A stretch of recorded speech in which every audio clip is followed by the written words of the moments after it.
वर्षसभेचे औचित्य साधून गोवा शालांत मंडळाने घेतलेल्या सन 2021-22च्या 10वीच्या परीक्षेत विशेष यश संपादित केलेल्या विद्यार्थ्यांचा गौरव सोहळा आयोजित केलेला आहे। तसेच बांदा येथील नामांकित मानसोपचार तज्ञ डॉक्टर रुपेश पाटकर यांचे विद्यार्थी व पालकांसाठी विद्यार्थ्यांचे मानसिक आरोग्य या विषयावर प्रबोधन होणार आहे। या विद्यार्थी सोहळ्यास उपस्थित असलेले मान्यवर, पालक शिक्षक संघाचे पदाधिकारी, सदस्य, पालक, माझे सहकारी शिक्षक, शिक्षकेतर कर्मचारी व विद्यार्थी आपणा सर्वांचे पारसे हायस्कूल पालक शिक्षक संघातर्फे मी मनपूर्वक हार्दिक स्वागत करीत आहे।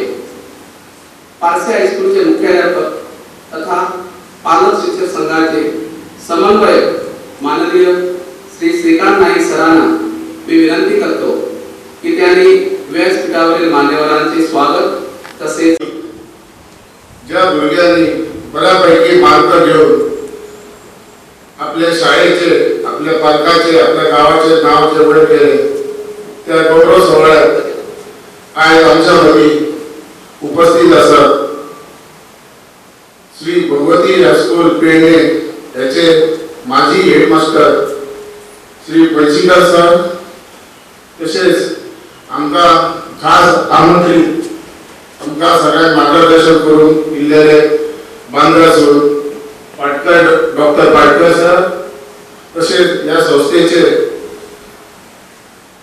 सेक्रेटरी अजय करमरकर, या शाळेचे हेडमास्टर नाईक सर, पीटीएलचे उपाध्यक्ष सीमा भिसाजी आणि या शाळेचे सर कांदळकर सर, तसेच सगळे जमलेले समोर बसलेले पालक, सगळे स्टुडंट आणि नॉन टीचिंग स्टाफ। मी जास्त तुमचं टाइम होते ना, कारण बरे विचार बरेच आमका मार्गदर्शन करतात, बरोबर आमचे सर खास करून आमंत्रित असतात। त्याला लागून मी इतक्या सांगत होतो जी भुरगी आता ज्या शाळेत वयतात, ज्या हाय सेकंडरी वयतात त्या हाय सेकंडरी बऱ्यापैकी अभ्यास करून बऱ्यापैकी असंच नाव आपला पुढे धरपाचा आणि शैक्षणिक क्षेत्रातच न्हू, क्रीडा क्षेत्र असो, कला क्षेत्र असो, उच्च क्षेत्र असो, त्या क्षेत्रात तुम्ही पुढे सरा, आपल्या शाळेचा, आपल्या हाय सेकंडरीचा, आपल्या गावाचा, आपल्या पालकाचं नाव पुढे काढा। तुमका सगळ्यांनी शुभेच्छा देतात आणि जे तुम्ही ते शिकता ते शिक्षणाबरोबर बरे विचार, बरे वागणूक ही आज काळाची गरज आहे, ती विचार तुम्ही द्या, बरी वागणूक द्या, जेणेकरून तुमचे येणारे फ्युचर बऱ्यापैकी जातले, बरे विचार घेऊन पुढे वाचा, या तुम्ही लक्षात घेऊन पुढे पार उचलपाचा। मी तुमचं जास्त टाइम घेईना, कारण काय सर खूप जण बरे मार्गदर्शन करून दिलेले असतात, तुमका सगळ्यांना घेऊन बोलून आमंत्रित करतो मास्टर मंथन वामन मोळजी। 80% गुण मिळवून शाळेत पहिला येण्याचा मान त्यांनी मिळवला। माझी मंथनला विनंती आहे की त्यांनी आपल्या पालकासमवेत व्यासपीठावर येऊन आपल्या गौरवाचा स्वीकार करावा। या सोहळ्याचे प्रमुख अतिथी आदरणीय श्री पळशीकर सरांना मी विनंती करतो की त्यांनी स्मृतिचिन्ह, प्रशस्तीपत्र व पुष्पगुच्छ देऊन पालकासमवेत मंथनचा गौरव करावा।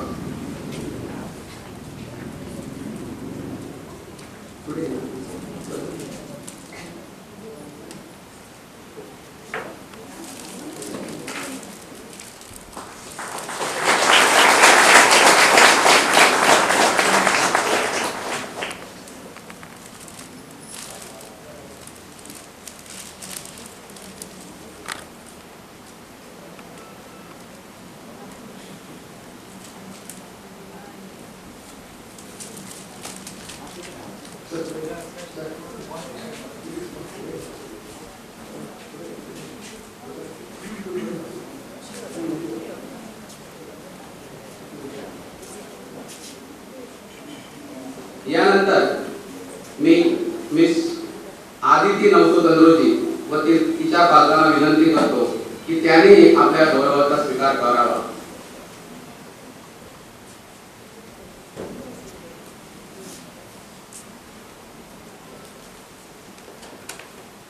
मिस आदिती नवसू चंद्रोजी 79% गुण मिळवून शाळेत दुसरी येण्याचा मान तिने मिळवला।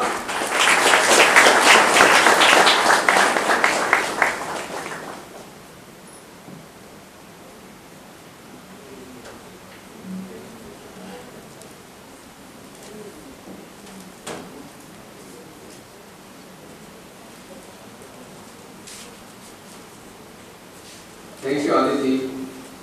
Miss Riya Vilas Ravalnai. She scored 79% and stood third in the school. Riya व तिच्या पालकांना मी विनंती करतो की त्यांनीही आपल्या गौरवाचा स्वीकार करावा।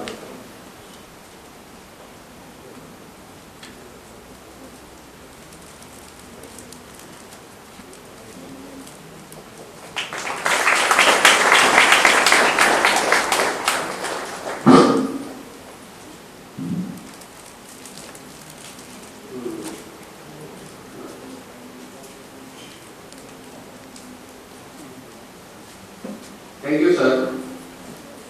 आजच्या कार्यक्रमाचे विशेष अतिथी श्री अजय कलमुरकर यांना मी विनंती करतो की त्यांनी पुढील विद्यार्थ्यांचा गौरव करावा। मिस समीना संदीप कानोजी, तिच्या पालकांना विनंती आहे की त्यांनी इथे येऊन आपल्या गौरवाचा स्वीकार करावा। मिस समीना संदीप कानोजी, एकूण गुण 79%।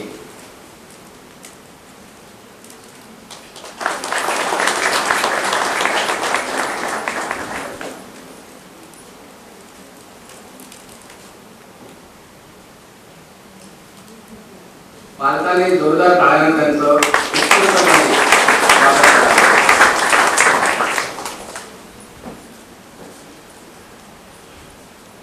Miss Anushka Anand Kalangutkar 79%।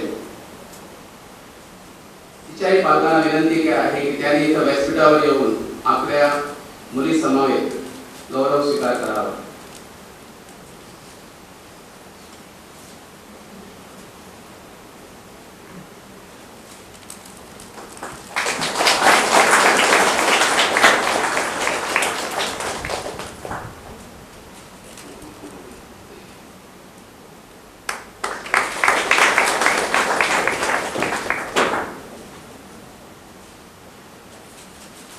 Thank you sir. यानंतर आजच्या कार्यक्रमाचे विशेष अतिथी व आजचे प्रमुख वक्ते डॉक्टर रुपेश पाटकर यांना विनंती करतो की त्यांनी पुढील विद्यार्थ्यांचा गौरव करावा। मिस देविका केशव मांद्रेकर 78%। मिस देविका केशव मांद्रेकर।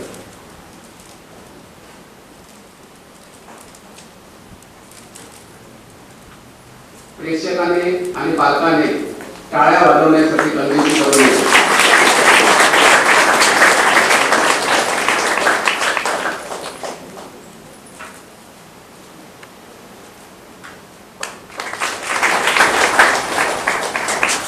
यानंतर मिस पलक गणपत कोळजी 78%।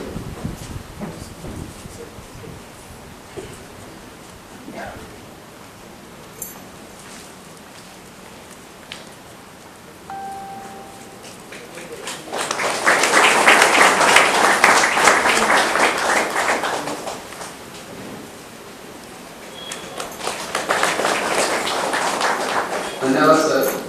पालक शिक्षक संघाचे अध्यक्ष माननीय श्री अरुण पारसेकर यांना मी पुढील गौरव करण्यास आमंत्रित करीत आहे। मिस लक्षिता लक्ष्मण नाईक 78%।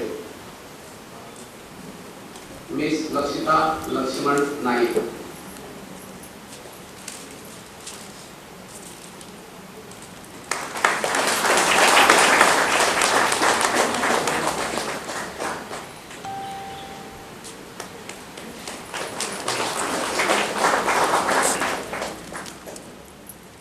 कुमारी प्राची रवी नाईक 78%।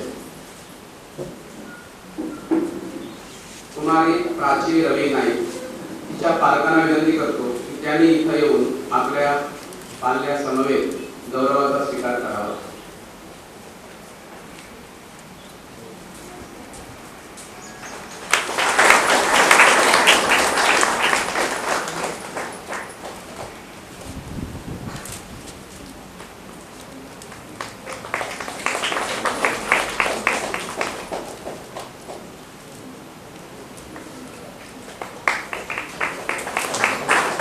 धन्यवाद सर. पारसी हायस्कूलचे मुख्याध्यापक व पीटीएचे समन्वयक माननीय श्री श्रीकांत नाईक सरांना विनंती करतो की त्यांनी पालकासमवेत मास्टर रुद्रेश देवीदास नाईक या विद्यार्थ्याचा गौरव करावा. मास्टर रुद्रेश देवीदास नाईक 10वीच्या परीक्षेत 76%.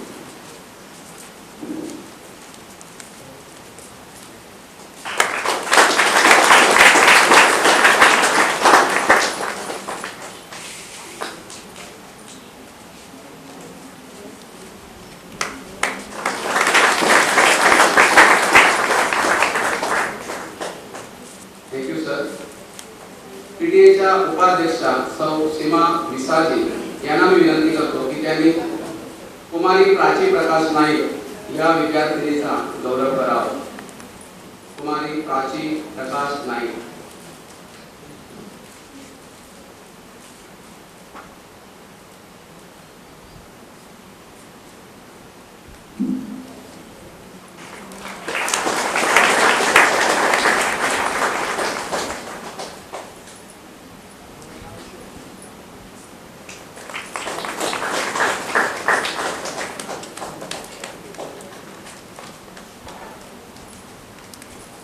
सर्व यशस्वी विद्यार्थ्यांचे पुन्हा एकदा एक सरस उडदा माझी काळे उरे काय निवडावे निवडणारे. कुमारी समीना संदीप कानोजी हिला मी विनंती करतो की तिने गौरव सोहळ्याबद्दल आपले मनोगत व्यक्त करावे.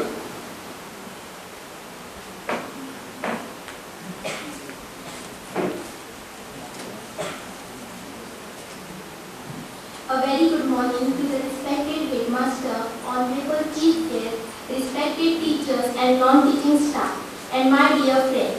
I am Samina Kanuji. It's a pleasure for me to speak here at this felicitation program. As you all are aware that we have assembled today to celebrate a very special moment, that is our felicitation program. I am extremely thankful to the management and my hardworking and intelligent teachers. The teachers have been extremely kind and they always supported us throughout our learning phase. First and foremost, I would like to thank our headmaster sir who has always portrayed the image of highly disciplined personality, yet so kind and humble. He always influenced us and motivated us to achieve the impossible. Respected sir and my dear teachers, I must acknowledge that we have learned the most important lesson of life from you all. That is to be disciplined and self-reliant. And I will always be grateful to all. Thank you very much. I just wanted to tell students who are going to answer board exam this year. I am sure that you will do excellence in your exam. Your talent, dedication and hard work will surely lead you to the victory. If you believe in yourself, you do not have to fear any challenge. I wish you all the success for your coming exam. Thank you.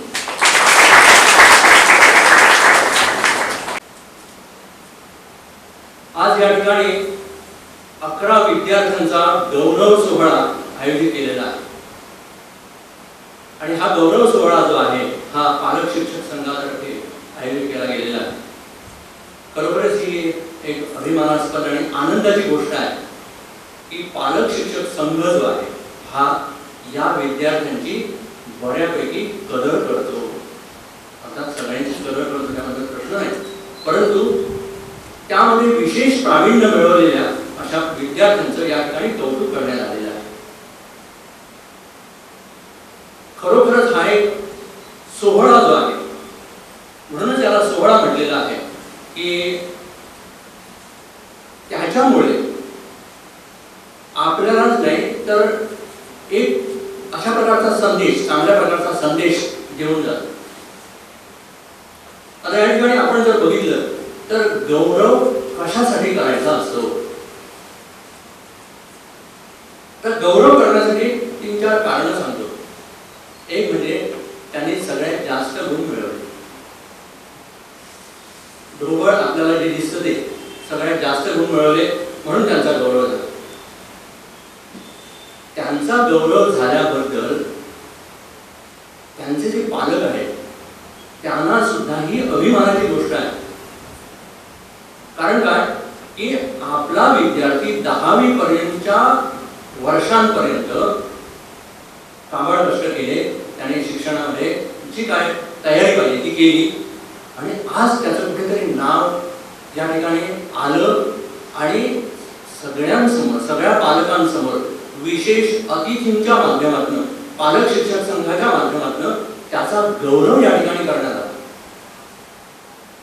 पालकांसाठी अभिमानाची गोष्ट. त्या विद्यार्थ्याला स्वतःसाठी ती प्रेरक अशा प्रकारची गोष्ट की मी एवढे कष्ट केले आणि त्यामुळे या ठिकाणी कुठेतरी माझी कदर करण्यात आली आणि या ठिकाणी मला गौरवण्यात आलं सगळ्यांसमक्ष. 10वीचे जे विद्यार्थी आहेत त्यांच्यासाठी ती एक प्रेरणा आहे. म्हणजे मी जर अशा प्रकारची कामगिरी केली, मी जर अशा प्रकारे विशेष प्रावीण्यामध्ये आली तर माझा सुद्धा अशाच प्रकारचा गौरव या ठिकाणी करण्यात येईल. त्यांच्यासाठी ही एक प्रेरक अशा प्रकारची किंवा प्रेरणा आहे. हे जे विद्यार्थी आहेत त्यांना आता प्रशस्ती पत्रक देण्यात आलेली आहे, गौरव स्मृती चिन्ह देण्यात आलेलं आहे. त्या स्मृती चिन्हावरती किंवा त्या सर्टिफिकेट्स वरती ज्यावेळेला त्यांची नजर जाईल काही वर्षानंतर, त्यावेळेला त्यांना त्या गतस्मृतीला उजाळा देणारी अशा प्रकारची गोष्ट घडेल. काय की त्यावेळेला मी चांगल्या प्रकारचा अभ्यास केलेला होता आणि मला त्या ठिकाणी पालक शिक्षक संघाच्या माध्यमातून सगळ्या पालकांच्या समोर, सगळ्या विद्यार्थ्यांच्या समोर गौरवण्यात आलेलं होतं. मग मी सुद्धा पुढील माझ्या आयुष्यामध्ये अशाच प्रकारची चमकदार कामगिरी करायला हवी, जेणेकरून अशाच प्रकारचे गौरव वरचेवर आणि वेगवेगळ्या स्तरावरती माझे केले जावेत आणि जातील. गुरुने दिला ज्ञानरूपी वसा, पुढे चालवला आणि वारसा. आता पुढे तुम्ही 11वी मध्ये गेलात, या ठिकाणी प्रलोभन जबरदस्त आहे. कारण कसं असतं की आतापर्यंत मार्गदर्शन करणारे शिक्षक आणि तुमचे पालक असतात. या टप्प्यावरती आल्यानंतर तुम्हाला एक प्रकारची समज येते. समज आल्यानंतर काय करावं, काय करू नये याची जाणीव तुम्हाला होते आणि त्या मार्गाने तुमचं मार्गक्रमण सुरू होतं. मग अशा वेळेला तुम्ही ज्या मार्गाने जा तो मार्ग काट्यांचा आहे, अडथळ्यांचा आहे. तर हे काटे अलगद बाजूला करून, हे अडथळे अलगद दूर करून आपल्याला पुढील मार्गक्रमण करायचं आहे. कारण हे काटे टोचतात किंवा हे काहीतरी अडथळे आहेत म्हणून मी पुढे न जाणे म्हणजे माझी प्रगती खुंटण्यासारखं आहे. गुरुने एक व्यक्ती गुरुकडे गेली आणि म्हणाले माझी 7:30 घडी संपेलो. तर त्याने सांगितलं काय, मी मेल्यावर. आता तो एकदम गोंधळला. कसं असतं, गुरु जे सांगतो हे शब्दशः अर्थ घ्यायचे नसतात, त्याच्यामध्ये काहीतरी मतीचा अर्थ असतो, गर्मीचा अर्थ असतो. त्याने सांगितलं मी मेल्यावर. तो घरी आला आणि रडायला लागला. म्हणाले असं आपल्या गुरुने मला सांगितलं की माझी 7:30 गुरु मेल्यावरती संपेल. असंच काही गावच्या जे लोक होते, तज्ञ लोक होते, त्यांच्या समोर याने अशा प्रकारचं वक्तव्य केलं. त्याच्यावरती एकाच्या मनामध्ये अशा प्रकारे वेगळा अर्थ त्याच्या मनामध्ये आला. तो म्हणाला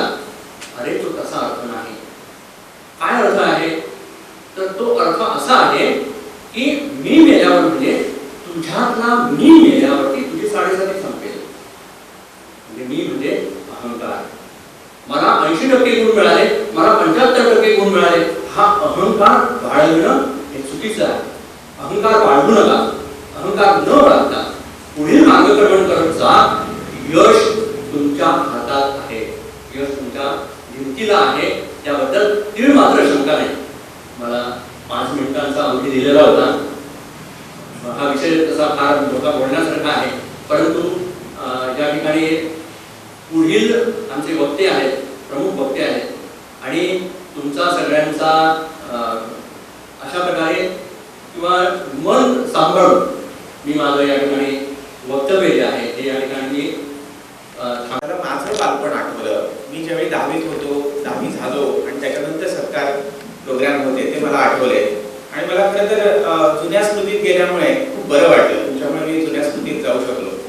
पण आमचा काळ खूप वेगळा होता, खूप दूरचा होता. म्हणजे मी 10वी झालो 1989 साली. म्हणजे इथे जी 10वीतली मुलं आहेत ती तर जन्माला झालेली नव्हती त्याच्या अगोदर. तो मी बांद्यासारख्या गावामध्ये शिकलो. आणि हे मी मुद्दाम याच्यासाठी सांगतोय की तुम्ही कुठे शिकता, कुठच्या गावात शिकता, कुठच्या माध्यमात शिकता हे महत्त्वाचं नाही. कारण मला हा एक मुद्दा तुमच्याकडे मांडायचा आहे की मी जे प्रायमरी एज्युकेशन घेतलं ते जिल्हा परिषदेच्या शाळेत घेतलं. मी इंग्रजी शिकायला सुरुवात केली ती 5वीत आम्ही ABCD शिकलो. तुमच्या इथं तुम्ही पहिलीपासून शिकता किंवा आता आमच्याकडे महाराष्ट्रात सुद्धा पहिलीपासून शिकतात. आणि 10वीला मी जे सगळे विषय दिले ते सगळे मराठीतून दिले. त्याच्यानंतर मी 12वी केलं आणि मी मेडिसिनला ॲडमिशन घेतली. पण हे एवढं करून म्हणजे हे करत असताना मेरिट काही मागे राहिलं असंही मला वाटत नाही. म्हणजे मी मराठी माध्यमातला असून सुद्धा मी 10वीला केंद्रामध्ये आलो आणि 12वीला जीवशास्त्र विषयात 100 पैकी 99 गुण मिळवून मी मुंबई बोर्डामध्ये पहिला आलो. हे सांगण्यासाठी एवढ्यासाठी सांगतो, खूप जुनी गोष्ट आहे त्यामुळे टाळ्या मी एवढ्यासाठी सांगतोय की गावातून तुम्ही शिकला किंवा तुम्ही मराठीतून शिकला, कोकणीतून शिकला म्हणून तुम्ही कमी राहता असं नाही. तुम्हाला तो विषय समजणं खूप महत्त्वाचं वाटतं. आता तुम्ही मला विचाराल की तुम्ही डॉक्टर झाला, तुम्ही मराठीतून शिकला, तुम्ही जिल्हा परिषद शाळेत शिकला, तुमच्या मुलांना कुठे घातलं? कारण हा प्रश्न तुमच्या मनात यायला पाहिजे. आणि मी तुम्हाला हे सांगेन की मी ज्या शाळेत शिकलो, ज्या शाळेत माझे वडील शिकले आणि आजोबाई शिकले, त्या शाळेत माझी 4थी पिढी म्हणजे माझी मुलगी शिकते. ती जिल्हा परिषदेच्या शाळेतच शिकते, मराठी माध्यमात शिकते. उलट मला थोडासा वाद घालावा लागला तिथे मराठी माध्यम मिळावं म्हणून. कारण तिथं सुद्धा असं झालं की सेमी इंग्लिश हा प्रकार आहे, त्यामुळे गणित हे इंग्रजीतून शिकवावं पहिलीपासून. तर मी म्हटलं नाही की माझ्या मुलीला मातृभाषेतूनच शिकायला पाहिजे. मातृभाषेतून शिकणं मला खूप महत्त्वाचं वाटतं. कारण तुम्हाला कोणत्याही संकल्पना स्पष्ट होण्यासाठी, तुम्ही जे शिकता ते कॉन्सेप्ट किंवा संकल्पना तुम्हाला स्पष्ट होण्यासाठी तुम्ही ज्या भाषेत विचार करता त्या भाषेत तुम्हाला ते समजायला पाहिजे. मला असं वाटतं की ह्या शाळेमध्ये जरी माध्यम इंग्रजी असलं तरी तुमचे शिक्षक तुमच्याशी तुमच्या मातृभाषेतून बोलत असतील, बोलतात ना. ही खूप महत्त्वाची गोष्ट आहे की तुम्ही संकल्पना स्पष्ट होणं, नंतर तुम्ही लिहू शकता. मी जेव्हा 10वी झालो आणि 11वीत गेलो तेव्हा मला अडचण आली नाही अशातला भाग नाही. सुरुवातीला मी सायन्स घेतला आणि सायन्सला तुम्हाला फिजिक्स, केमिस्ट्री, बायोलॉजी हे तिन्ही विषय इंग्रजीतून करावे लागतात. आता जेव्हा तो एक शॉक कसा असतो, 10वी नंतर तुम्ही 12वीत गेला, 11वीत गेला की तुम्हाला एक शॉक कसा असतो, कारण ते सिलेबसही बदलतो आणि आमच्या वेळी माध्यम पण ते बदललं होतं. पण मी एक सांगतो की तुम्हाला पहिले 5-6 महिने खूप मेहनत करावी लागते. मी तर अक्षरशः पाटी घेऊन डेरिव्हेशनची, भौतिकशास्त्राची, फिजिक्सची होती ती लिहून काढायचो आणि कंटिन्यूअस एक 3 तास 4 तास पहिल्या दिवसापासून अभ्यास करायचो. त्यामुळे आता जे 10वीतून आता 11वीत जातील त्यांना मला असं वाटतं की तुमचं थोडंसं हे अभ्यासाचं पॅटर्न तुम्हाला बदलावं लागेल, थोडं तुम्हाला हार्डवर्क करावं लागेल आणि तुम्हाला गोल ठरवावा लागेल. मला ही गोष्ट खूप महत्त्वाची वाटते की तुम्हाला काय व्हायचं आहे हे तुम्हाला, म्हणजे इथं विद्यार्थी आहेत त्या विद्यार्थ्यांसाठी मी असं सजेस्ट करेन की तुमचा गोल निश्चित करा की आपल्याला हे करायचं. आणि जो तुमचा गोल असेल त्या गोलसाठी आवश्यक असलेली काय तयारी करायला पाहिजे ही तयारी सुद्धा तुम्हाला पहिल्यांदा ठरवावी लागेल. बऱ्याच वेळा मी मुलांना विचारतो तुम्ही काय घेणार आहात, म्हणजे पुढे तुम्ही सायन्स घेणार, आर्ट्स घेणार, कॉमर्स घेणार. मुलं मला सांगतात बघूया म्हणून.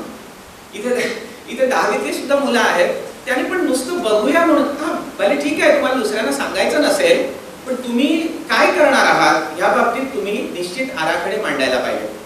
आणि तुमच्या पुढे पर्याय असायला पाहिजे. पर्याय क्रमांक हा 1 की मी हे करेन, हे नाही शक्य झालं तर पर्याय क्रमांक 2 हे करेन, हे नाही शक्य झालं तर पर्याय क्रमांक 3. आता हे पर्याय ठरवत असताना सुद्धा आपल्या आवडी कशा महत्वाच्या आहेत, तशा आपल्या क्षमता म्हणजे आपल्या कॅपॅसिटी काय आहे त्याप्रमाणे वास्तववादी आपल्याला गोल ठरवायला पाहिजे.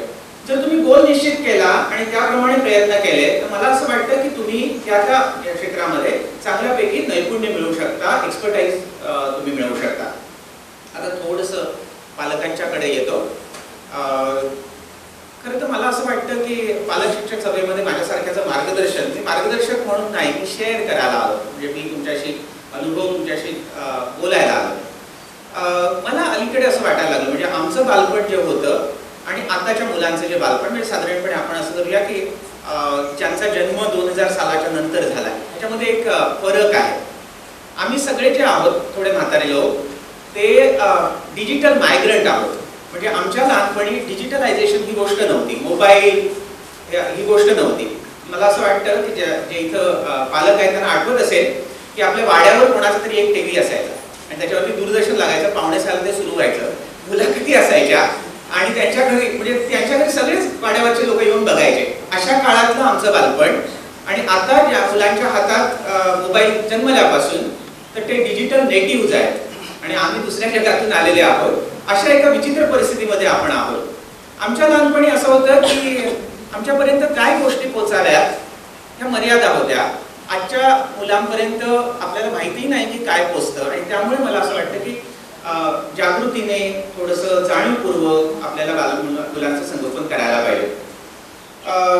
माझी बायको माझ्याशी नेहमी वाद घालते आणि ती मला असं म्हणत असते की आम्ही नाही का मोठे झालो. प्रश्न असा आहे की आम्ही ज्या काळात मोठे झालो ती परिस्थिती वेगळी होती. मी एक उदाहरण देईल.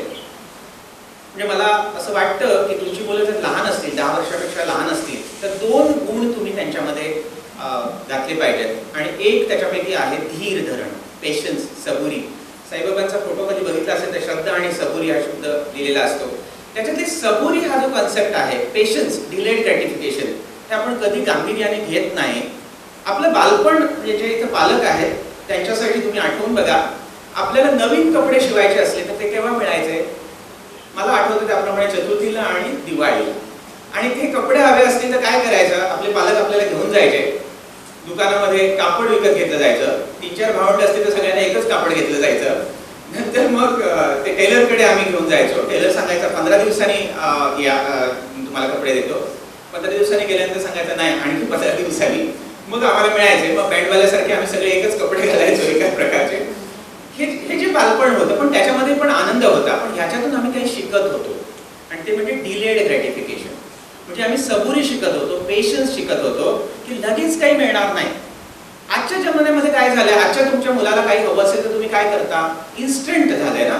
तुम्ही जाता रेडीमेड कपड्याच्या दुकानात आणि कपडे घेऊन येता किंवा जी काही वस्तू असेल ती घेऊन येता.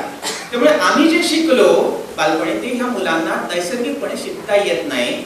म्हणून मला असं वाटतं की डिलेड ग्रॅटिफिकेशन आपल्या मुलांना शिकवण्याची गरज आहे. काही गोष्टींसाठी धीर धरायला पाहिजे हे शिकवण्याची गरज आहे आणि हे आता आपल्याला जाणीवपूर्वक हे करायला पाहिजे. मी माझ्या मुलीच्या बाबतीत तिने एखादी गोष्ट मागितली तर मी एक प्रयोग तसा करतो की आता नाही, मी तुला एक 4 दिवसांनी किंवा 8 दिवसांनी देईन. म्हणजे मी काही जाऊन आणू शकत नाही अशातला भाग नाही, पण तिला धीर धरायला शिकवायला पाहिजे. तर आपल्याला तिला सवय करायला पाहिजे. त्यामुळे तुमच्या मुलांच्या बाबतीत किंवा इथं जे विद्यार्थी आहेत त्यांनी आपल्या स्वतःवरती काम करायला हरकत नाही. थोडासा पेशन्स पाळणं, कोणतीही गोष्ट लगेच न मिळता 4 दिवसांनी 8 दिवसांनी मिळाली तर. कारण बऱ्याच वेळा हे होतं आणि मला असं वाटतं की याच्यामध्ये पालकांचा पण थोडासा दोष आहे. काय होतं की 10 वर्षापर्यंत जेव्हा मुलं काही गोष्ट मागतात तेव्हा ती सोपी असते.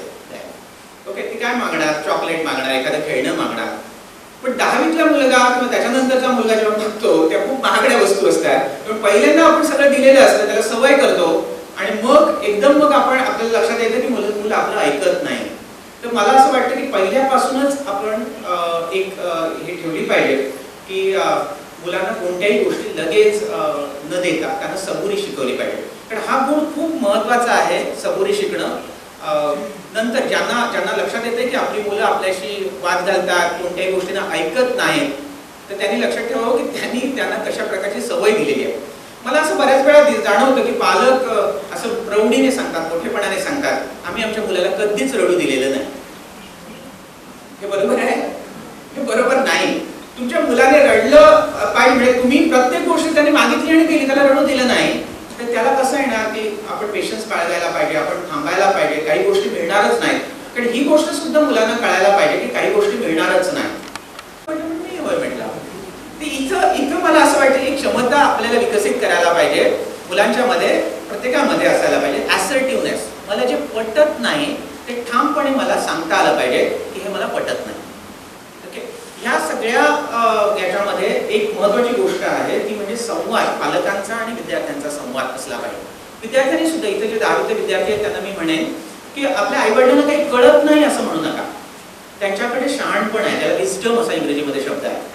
तुम्हाला कदाचित नव्या क्षमता येत असतील, तुम्हाला नवीन यंत्र हाताळता येत असतील, पण तुमच्याकडे शहाणपण ही गोष्ट नसते. म्हणजे आम्ही पण त्या वयातून गेलो आणि त्यावेळी नव्हतं, आता लक्षात येतंय की त्यावेळी किती मूर्खपणा केला होता. त्यामुळे तो पण अनुभव अशी गोष्ट आहे, म्हणजे असं म्हणतात मराठीमध्ये एक हे आहे, अनुभव ही अशी गोष्ट आहे की जी टक्कल पडल्यानंतर मिळते. म्हणजे अशी फणी आहे जी टक्कल पडल्यानंतर मिळते. जर आपल्याला एखादी गोष्ट, प्रत्येक गोष्ट अनुभवातून घ्यायचा प्रयत्न केला तर आपण फसणार. त्यामुळे इतरांच्या अनुभवातून, आपल्या पालकांच्या अनुभवातून, शिक्षकांच्या अनुभवातून आपण शिकू शकतो की नाही? नक्कीच शिकू शकतो. त्यामुळे मला असं वाटतं की या संदर्भात आपल्या पालकांशी संवाद साधणं, शिक्षकांशी संवाद साधणं हे आवश्यक आहे. आणि त्याबरोबर मला आजच्या समाजामध्ये जो गुण कमी झालेला दिसतो त्या संदर्भात मी बोलेन. कसं आहे की आम्ही शाळांमध्ये किंवा इतर ठिकाणी ज्याच्यावरती भर देतो ती बुद्धिमत्ता असते अकॅडमिक इंटेलिजन्स. तुम्ही कशा प्रकारे पेपरमध्ये लिहू शकता, चांगला परीक्षा कशी चांगल्या प्रकारे देऊ शकता, याला अकॅडमिक इंटेलिजन्स म्हणतात. दुसरा आहे इमोशनल इंटेलिजन्स, म्हणजे भावनिक बुद्धिमत्ता. म्हणजे तुमच्या जीवनात अडीअडचणी आल्या तर तुम्ही तुमच्या भावना कशा नियंत्रित करता ह्याची बुद्धिमत्ता. आणि तिसरी बुद्धिमत्ता मला जी आजच्या काळामध्ये आवश्यक वाटते ती सामाजिक बुद्धिमत्ता. मी एक उदाहरण देईन म्हणजे तुमच्या लक्षात येईल की सामाजिक बुद्धिमत्ता ही कशा प्रकारे असते. समाजात ती असते काही लोकांच्या मध्ये, बाकीच्यांनी ती कॉन्शियसली, जाणीवपूर्वक विकसित करावी लागते. सावंतवाडी, मी बांद्यातून आलो, आमच्या तालुक्याचीच ठिकाण आहे सावंतवाडी. त्या सावंतवाडीमध्ये एक बाई आहेत, त्या मोलकर्णीचं काम करतात, म्हणजे लोकांच्या घरी धुणी भांडी करण्याचं काम करतात. त्यांचं नाव सुरेखा भोसले. त्यांची गोष्ट मला याचमुळे कळली की ती पेपरमध्ये आली होती. आणि पेपरमध्ये याच्यामुळे आली की त्या तरुण भारत जे ऑफिस आहे सावंतवाडीचं, तिथं पण झाडू पोछा करायला जायच्या, त्यामुळे ती पेपरमध्ये बातमी म्हणजे ह्याचा गोष्टीचा सारांश असा होता की त्या बाईनं एक मुलगा होता, त्याचं नाव होतं शुभम. तो 12वीत असताना दुर्दैवाने त्याला कॅन्सर डिटेक्ट झाला. आणि कॅन्सर डिटेक्ट झाल्यानंतर ऑब्व्हियसली की एखाद्या मोलकर्णीकडे काय पैसे असणार त्याच्या उपचारासाठी, त्यामुळे त्या बाईंनी मदत मागितली आणि अनेक लोकांनी मदत केली. आणि दुर्दैव असं की ट्रीटमेंट चालू असताना शुभम वारला.